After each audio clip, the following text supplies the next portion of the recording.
Most hyped movie అనేది ఇదే అని చెప్తాను. సినిమాతోడు చెప్తున్నా, సినిమా మాత్రం ఏమైనా కొట్టినావానా లేదా ఈ సినిమా ఈ రేంజ్కి వచ్చిందంటే కారణం ఏంటంటే అక్క సినిమా మాత్రం నీకన్నా ఉంది.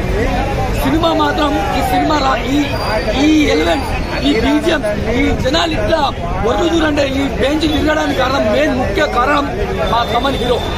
ఇప్పటి వరకు నందమూరి తమన్ అనేది ఇప్పుడు కొనిదల మెగా తమన్ అనబోతున్నా 100%.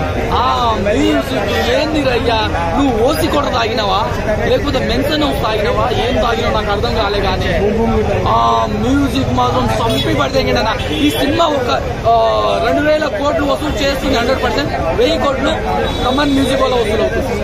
అట్లా తీసింది, అట్లా కొట్టింది ఆ మ్యూజిక్ మాత్రం చింపి పడితే. నేను చెప్తున్నా చూడు, ఇట్లాంటి మ్యూజిక్ తమన్ ఆయన భవిష్యత్తులో కూడా కొట్టలేదు. ఎట్లా కొట్టిందో ఏం కొట్టిందో నాకు తెలియదు. సినిమా మొత్తం ఎలివేషన్స్ లేక ఎమోషనల్ కొన్నిగా లేవు.